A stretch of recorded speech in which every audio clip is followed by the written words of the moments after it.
Não há dia mais belo na vida de uma mulher do que aquele em que ela se torna rainha. Só cabecinha. Episódio 53. Feíssima enfermidade e muito triste morte da rainha Isabel I, de Joan Iago. Bastou eu falar de festim em tempos de peste que eu vim aqui pisteado falar com vocês. Os áudios já não é lá essas coisas, nesses vídeos, tudo que a gente já fez, mas neste vídeo em específico o áudio está ruim, está roufenho, porque eu estou bem gripado e não podia ter uma peça melhor para eu falar enquanto pessoa adoentada do que feíssima enfermidade e muito triste morte da rainha Isabel I, que, vocês sabem, eu tenho paixão por título e... Ah, que título! Esse título é maravilhoso. Mas temos aqui um problema. Eu não sei o que eu posso falar dessa peça. Vamos ter o mesmo problema que eu tive quando eu fui falar de Bonita, da Johnny Carlos. É simplesmente uma peça linda. É simplesmente uma peça além da minha imaginação de ser humaninho. A peça foi escrita mais ou menos em 2010, é uma peça espanhola. Rainha Isabel I é a Rainha Isabel I da Espanha, que eles estão falando aqui, a gente só sabe da Rainha Isabel I da Inglaterra, né? Elizabeth I, Elizabeth the First. E a gente não sabe tanto da monarquia espanhola, mas lá eles tiveram uma rainha Isabel I, a rainha católica, que foi responsável pela reconquista das terras da Espanha. Foi ela que patrocinou o caboclinho lá, como é que chama ele? Cristóvão Colombo, para vir aqui para a América, todas aquelas coisas que a pessoa é essa rainha Isabel. E aqui nós vamos pegar os últimos momentos da vida dela. A peça se passaria, hipoteticamente, numa semana, 10 dias de vida ali, final da vida da Rainha Isabel. O mais legal é que a peça começa com um prólogo belíssimo, explicando que nós vamos assistir essa história, e fala que se deu no final do mês de novembro. Estamos no final do mês de novembro, eu estou pisteado, estamos aqui temáticos, né? Estamos temáticos aqui. A peça, ela é como Bonita. Estou aqui, Bonita vai ser nosso exemplo aqui. Como Bonita, ela é uma peça versificada e eu acho que tem um único trecho prosístico, eu acho que é um único mesmo, se eu não estiver enganado, mas não importa, a peça é poética. E a peça é uma peça histórica, minha gente. Peça histórica naquele sentido de peça que conta um período histórico, que fala de pessoas que existiram de verdade, não que ela seja realista na história. E isso que é o mais lindo, né? A gente tem aquela coisa, a gente é vidrado naquela ideia lá do Shakespeare com as peças históricas dele, como se o que o Shakespeare escreveu fosse a história real, né? Ele foi lá e copiou da historinha. Não, gente, Shakespeare recriava a história completamente. E Joan Iago faz isso com uma beleza incrível. 6 personagens, são 6 personagens em cena. Núcleo familiar da rainha, um arcebispo, um cardeal, que é o conselheiro da rainha, e uma criada. Só este núcleo. E é maravilhoso, porque ao mesmo tempo que o Joan Iago consegue criar uma verdade histórica, uma reflexão sobre a história daquele período, e claro, sobre a história do que acontece dentro do poder em várias épocas, ele cria uma dinâmica familiar maravilhosa. Porque aparece a rainha, o Fernando I, esposo dela, a Joana a Louca, filha deles, e o marido dela, o Filipe da Áustria. Toda personagem nessa peça tem uma cena foda. Claro, a Isabel I é a protagonista absoluta da peça, incrivelmente. Na montagem espanhola, ela é feita por um homem. Ela é tão fascinante. Eu quero. Esse é o problema. Problemático Danilo. Porque eu quero montar essa peça. Mas existem sutilezas dessa peça que só são perceptíveis se você tem lá os seus conhecimentos de história da Espanha. Se você não tem tantos conhecimentos, algumas sutilezas ficam perdidas e é tão triste porque a peça é linda. A peça é linda. Ah, meu Deus, como é que essa peça é linda. Mas se nós vamos tirar as sutilezas de conhecer a história da realeza espanhola em 1400 e alguma, 1500 e alguma coisa. Você não vai precisar saber exatamente disso para você aproveitar, por exemplo, a cena magistral que abre a peça. É uma cena magistral. Temos um prólogo córico, né? Um prólogo que não tem um personagem que fala ele especificamente, então é um coro que pode falar, é uma personagem fora da realidade. Mas nós temos a cena que abre a cena do testamento da Isabel. Ela começa a fazer o testamento dela e ela vai falando tanto que ela é fodona, fodona. Eu fiz isso, eu fiz aquilo, eu fiz isso outro, eu fiz aquilo outro. Aí no final ela fala assim, eu quero que os espanhóis se lembrem que além de grande rainha e conquistadora, eu fui muito humilde e da igreja. Eu estou parafraseando, é óbvio, né? O texto do John Iago é muito melhor, muito mais lindo. Inclusive, se você lê espanhol com facilidade, peça o PDF da peça, porque eu tenho o PDF dessa peça e é delícia demais, delícia demais. Essa cena de abertura, ela é fantástica, ela é... como ela é gostosa. Eu não tenho como expressar, eu não tenho como... É ruim quando a peça é muito boa. Quando a peça é assim, fantástica demais, é ruim de eu expressar as belezas, porque são miudezas. É uma minúcia aqui e acolá como essa de falar que ela é muito humilde, apesar de ser grande, conquistadora, e quer que os espanhóis se lembrem dela por isso e por aquilo, e por isso e por aquilo. Ela fala isso o tempo inteiro e é muito humilde. E boa mãe, e boa esposa. Que personagem. As cenas vão se desenvolvendo, a peça se passa numa trama política mesmo, de briga política. E existem momentos levemente surrealistas, mais especificamente metateatrais do que surrealistas. Mais pra frente tem umas coisas meio surrealistas, mas tem um movimento metateatral que eu gosto muito, em que a rainha Isabel vai se lembrar de como foi o fato da coroação dela, como se deu a coroação dela. E ela pega o Fernando, marido dela, pega o cardeal, toda hora eu tô reduzindo o poder do sujeito lá, não é só arcebispo não, ele é cardeal. O cardeal lá e a filha dela, e fazem com que eles façam uma pecinha, façam uma encenação da coroação dela.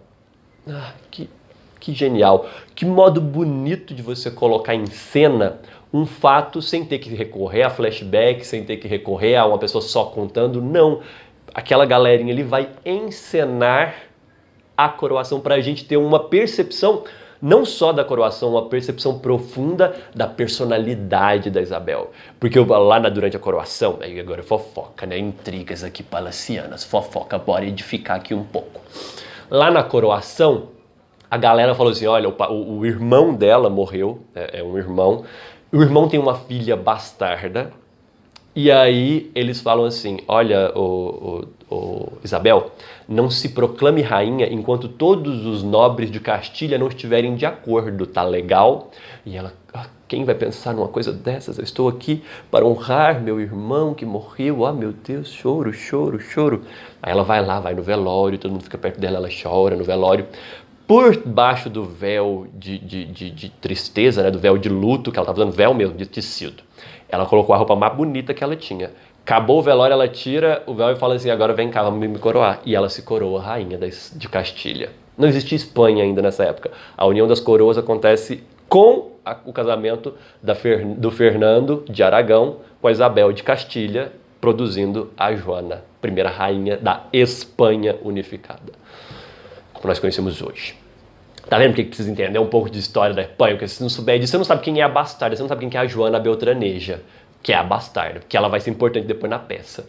Mas tá, não precisa saber. Então eu tô falando, ó, confia em mim que eu tô falando aqui, não precisa saber. Se você souber, você vai ter lá seus reflexos, vai ter aquela coisa que você fala, brilho aqui, brilho aqui. Se você não souber, vai ser só uma coisa assim, nossa, estou aprendendo isso agora, estou descobrindo isso agora, estou conhecendo. Porque eles falam quem que é a tal da Beltraneja. Outra cena maravilhosa, a rainha lá em convalescência não, né? Ela está lá em mortecência, ela está no apodrecimento. Ela fala assim, eu quero andar de cavalo. No comecinho da peça ela fala isso, eu quero andar de cavalo. E aí fala de novo, eu quero andar de cavalo. Toda hora, eu quero andar de cavalo, eu quero andar de cavalo. De repente ela resolve andar de cavalo, ela chama a criada dela, e ela e a criada vão andar a cavalo. Mas os cavalos dela são o rei Fernando e o cardeal. Outro lance plenamente fantástico. Plenamente fantástico. Plenamente fantástico. Que peça, que peça, que peça linda. Essa costura que é feita entre o fato histórico, o conhecimento histórico, a realidade histórica, a trama política. Ai, é tão gostosa essa trama política, esse eu te derrubo, tu te me derruba, o genro deles está tramando contra eles, aí o marido resolve tramar contra a Isabel, e aí,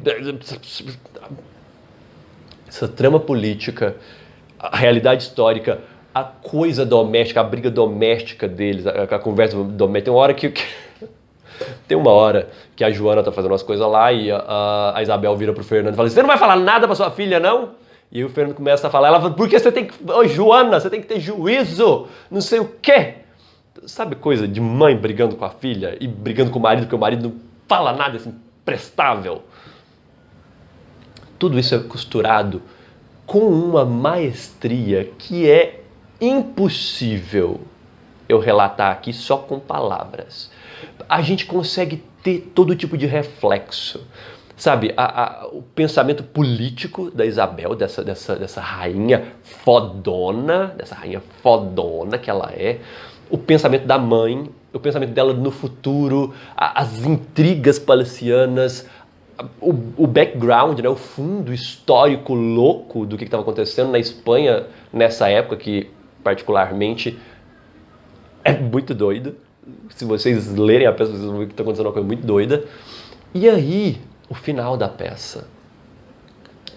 Eu falei que essa peça tem uma cena boa para todas as personagens. Eu vou dar um exemplo. O arcebispo e o Fernando, o cardeal e o Fernando, eles têm menos cenas boas, eles têm cenas razoáveis. Eles não têm nenhuma cena impactante. Ah, não, mentira, tem sim. Eles têm, todo mundo tem. A Joana tem uma cena impactante. E aí nós temos duas personagens que são muito pequenas. O Felipe da Áustria, que é genro da Isabel, ele aparece só no finalzinho, ele aparece em uma ceninha. Ele não deve ficar mais do que, sei lá, ele não aparece por 10 páginas da peça. Mas ele é uma das personagens mais... Ele tem o impacto. Sabe que impacto? Ele tem o impacto. E aí nós temos outra personagem que, à primeira vista... isso que é lindo na escrita deste sujeito, deste John Iago. Que coisa linda, que coisa bem feita. Nós temos uma personagem que não fala durante a peça inteira, que é a criada. A criada não dá um pio. Só que ela tem momentos geniais. Primeiro, na primeira cena, a cena do testamento, que a rainha está ditando o testamento, de tempos em tempos a rainha fala alguma coisa e no texto original já fala assim, a criada para e olha assustada. Tipo, a rainha fala assim lá, o rei Fernando com quem eu me casei por amor a ela. Por amor. Escreve. E ela vai e escreve. Lindo. E aí ela tem uma cena em que tá tendo uma briga na família, tá tendo uma briga. E a criada começa a fazer malabarismo para poder diminuir a tensão, porque tá tensa a situação ali. Aí ela começa a fazer malabarismo. O cardeal tá lá o tempo inteiro. Gente, alguém quer frango? Eu fiz frango aqui, olha o frango. Ninguém quer frango, não. E ela fazendo malabarismo e a briga comendo solta ali. Eu preciso falar mais. Se eu precisar falar mais, eu vou dar um spoiler aqui que é... Olha, esse é o spoiler. Eu não vou dar esse spoiler não, mas tem um a mais. Tem outra cena em que esse ridículo, sabe, surreal acontece e é